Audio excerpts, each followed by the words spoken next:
Olá, minhas amigas e meus amigos. Chegou a hora do nosso encontro, da nossa conversa nesta quinta-feira, 15 de setembro. Hoje é o Dia Internacional da Democracia.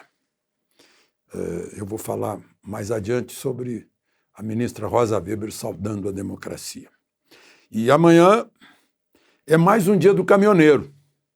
Tem um dia do caminhoneiro em São Paulo, que é 30 de junho, por um decreto do então governador Franco Montoro. Tem o dia de São Cristóvão, 25 de julho, que os caminhoneiros festejam. E tem o Dia Nacional do Caminhoneiro, que é 16 de setembro. Enfim, caminhoneiro, né, homens e mulheres, merecem festejar essa data, porque eles são responsáveis por, no mínimo, 2/3 da logística brasileira, do transporte de bens e riquezas aqui no Brasil. Né?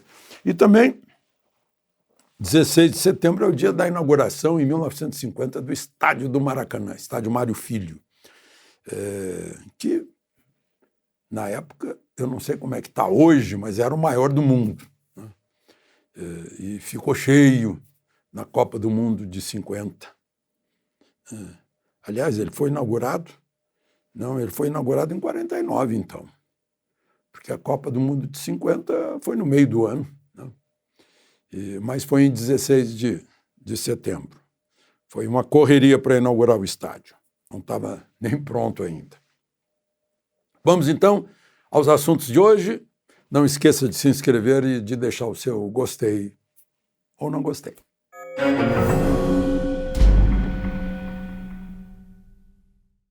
Bom, o primeiro assunto de hoje é que o ministro Alexandre de Moraes desbloqueou as contas bancárias dos 8 empresários que tiveram as contas bloqueadas. Ele justificou, dizendo que bloqueou para que eles não pudessem custear manifestações antidemocráticas no 7 de setembro. Como estava bloqueado, eles não puderam comprar fuzis, tanques, sei lá o quê, e as manifestações foram bem democráticas, né? Graças a isso.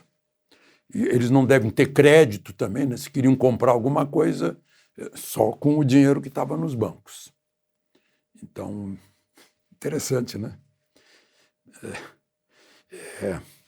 Lá no latim diz, ridendo castigat mores. Rindo a gente dá a resposta para certas coisas. Nunca se viu nada parecido, né?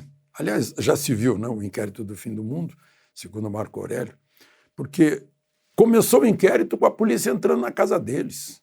Todos suspeitos, altamente suspeitos de preparar um golpe. Estavam com arsenais, né, guardados, não se sabe onde ainda. O fato é que não encontraram nada. Tanto que a Procuradoria-Geral da República, que é o acusador, porque, como se sabe, o judiciário não pode tomar a iniciativa de um processo, de um inquérito. Né?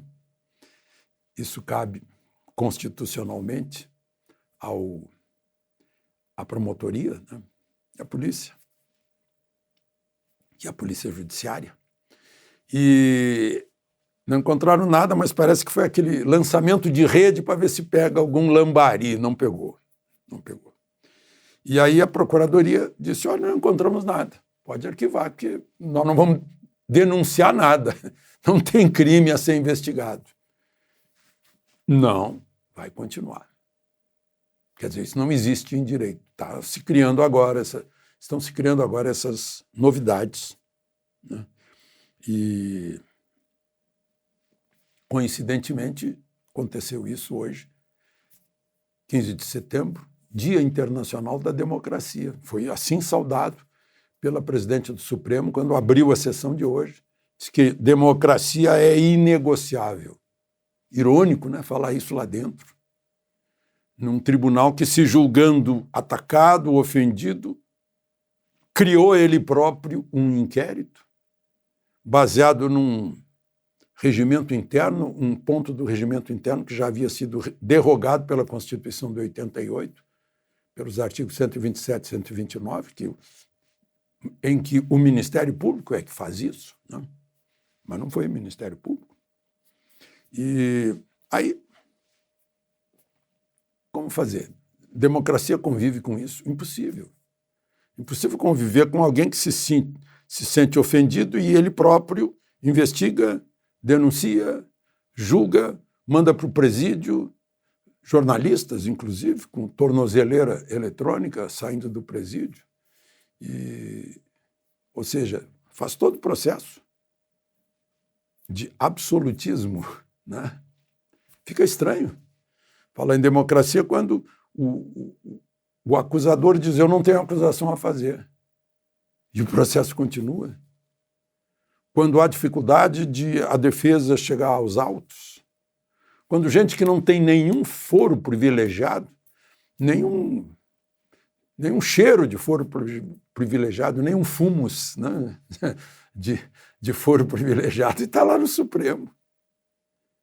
Muito, muito estranho. E aí fica mais estranho falar em democracia. Saudar a democracia fica parecendo que é apenas uma marca de fantasia, né?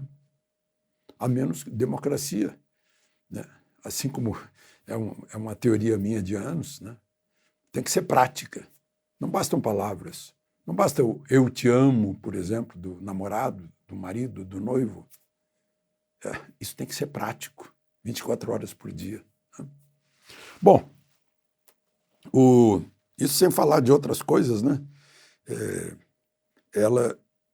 Eu falo da ministra Rosa Weber, na posse, disse que o Supremo tem o monopólio da última palavra. O monopólio é do Legislativo. O Legislativo é que faz as leis, não é o Supremo. Porque o Legislativo faz as leis porque tem o mandato para isso, o mandato popular, tem o voto para isso. Pode até mudar a Constituição no que não for cláusula pétrea. Aliás, o Supremo mudou a Constituição em cláusula pétrea durante a pandemia. Não só mudou, como sublocou para prefeitos e governadores direitos e garantias individuais. É um Supremo que se desgasta, como disse o presidente Luiz Fux, sendo usado por pequenos partidos que não têm voto. Espera aí. Agora o PSOL, a ministra Rosa Weber é relatora de um pedido do PSOL sobre aborto, para alterar a lei do aborto. A lei do aborto permite aborto no caso de estupro, no caso de perigo de vida da mãe, no caso de má formação encefálica do feto. Mas querem acrescentar até 12 semanas pode tirar, sem problema, por razões sociais, né? O PSOL está pedindo. Essa é uma questão puramente legislativa. E o eleitor não quis dar poderes ao PSOL no legislativo, por isso que não tem voto, tem pouco voto lá e não consegue aprovar nada. Mas é a vontade do eleitor, é democracia. Então, como ele não consegue aprovar lá no Congresso, ele pede para o Supremo aprovar, fazer uma lei sobre aborto. É possível isso? Não? Tem outra coisa que a gente ouve aí, né? No mesmo tribunal, decisões monocráticas ficam valendo por meses. Decisão de um que derruba a decisão de um Congresso inteiro. O caso de a polícia não poder subir o morro lá no Rio de Janeiro ou entrar em comunidades, o que inflou o crime, né? O que fazer? Bom, a linha 11 do artigo 48 da Constituição diz que o Poder Legislativo é o guardião de suas prerrogativas. O jurista Ives Gandara chega a falar em possibilidade de um decreto legislativo para agir nesse caso, não? E tem outra coisa, é inventar crime. Lá no Supremo se inventou crime de opinião, se inventou crime de fake news. Isso não está no Código Penal. Aliás, crime de opinião está proibido pela Constituição, né? Bom, vamos em frente. E aí, diante disso, o plenário do Supremo hoje já está com maioria, 7-3, para cancelar uma lei do Congresso. A lei que estabeleceu o piso para a enfermagem, de 4.750 para técnico de enfermagem 70% disso, auxiliar de enfermagem 50% disso, está suspenso. A lei foi suspensa. A lei foi feita de novembro a maio, mas está suspensa, foi feita pelos que têm poderes para fazer lei. Não? Ficou suspensa. Eles estudaram, passou nas comissões, comissão de economia, comissão de finanças, comissão social, comissão de Constituição e Justiça, passou por tudo, foi sancionada pelo presidente da República, publicada no Diário Oficial, mas não está valendo. O plenário confirmou uma decisão monocrática do ministro Barroso, a pedido de donos de hospitais. Agora tem um outro fato aí dentro, que é o Estado se meter em questões privadas. Não se meta. Vá tabelar a enfermagem em hospital público, mas não se meta em hospital privado. Assim como agora. Não pode mais vender o iPhone 14 porque não vem acompanhado do carregador. Gente, isso é uma questão de mercado, não se meta. Deixa que o mercado decide. Se o consumidor se sentir ofendido, não vai comprar. Mas o consumidor está entupido de carregadores já na gaveta em casa. Nem precisa mais de carregador, mas é o Estado querendo se meter em tudo. Não? Bom, vamos em frente, falar um pouquinho de eleição, né? Porque o Tribunal Eleitoral anunciou que 641 urnas vão ser submetidas aí, ao teste, mas sem eleitor. Agora, de todas essas, 56 terão eleitores voluntários que vão oferecer a sua biometria para fazer o teste. Ficam fora, não sei porquê, o Piauí, Roraima, Amapá, Sergipe, Rio Grande do Norte, Acre e Paraíba. Antes eram só 5 estados que estavam nessa, agora tem 19. Né? Eu continuo achando que bom mesmo é a eleição com voto auditável. Né? O PSDB não conseguiu auditar, ficou 100 dias lá mexendo com todos os seus técnicos e não conseguiu. Claro, não fica registro. Né?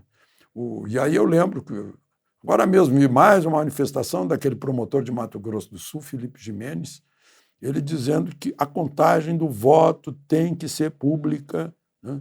E tem que haver comprovante para que possa haver auditoria se houver alguma dúvida. Outra coisa, nos Estados Unidos, que é muito amplo, é muito grande, a Europa acho que não tem esse problema. E tem muitos brasileiros.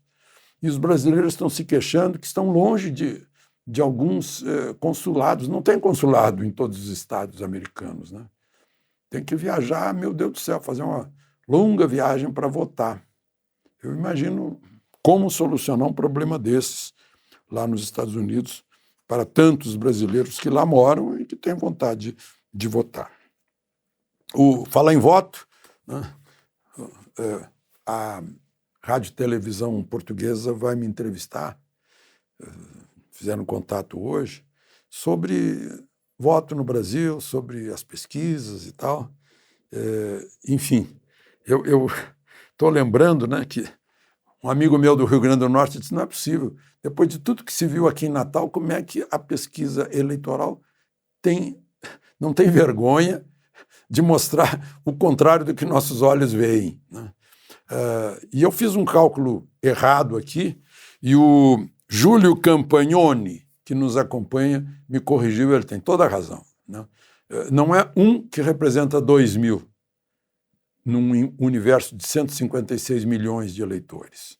Não, se tem 2.500 entrevistados ou 2.000 entrevistados, vai entre um representando 60 mil eleitores ou um representando 78 mil eleitores, dependendo do número de entrevistados. É um negócio, é bola de cristal, né? Ou um empurrãozinho. Eu digo que é um bom negócio porque nunca vi tanta agência pesquisando eleição. E para encerrar, a gente fala da Europa e da ArcelorMittal, que é uma grande siderúrgica, a maior do mundo. Pegou a Arcelor lá da Europa e o seu Mittal lá da Índia, mas continua sediada lá em Luxemburgo. E está desligando as siderúrgicas europeias. Começou com a Espanha, 2 da Alemanha, Está desligando a maior produtora de aço do mundo. Por quê? Porque a energia subiu 1.300% na Europa. O gás e a eletricidade. Essa empresa tem 5 siderúrgicas aqui no Brasil. Eu anotei aqui Bahia, Mato Grosso do Sul, Minas Gerais, Rio de Janeiro e São Paulo. E aí eu penso no seguinte, olha, de novo, crise na Europa, oportunidade para o Brasil. Por isso que o nosso PIB continua crescendo.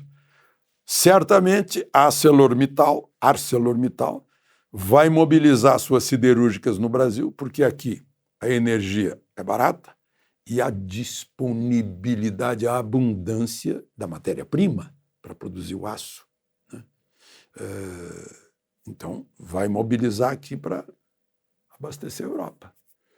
É divisa para o Brasil. Emprego para o Brasil também, certamente vão ter que crescer por aqui, onde o mercado está muito melhor. Eu lembro da quantidade de empresas americanas que foram para a China por esse motivo. De Brasília, Alexandre Garcia.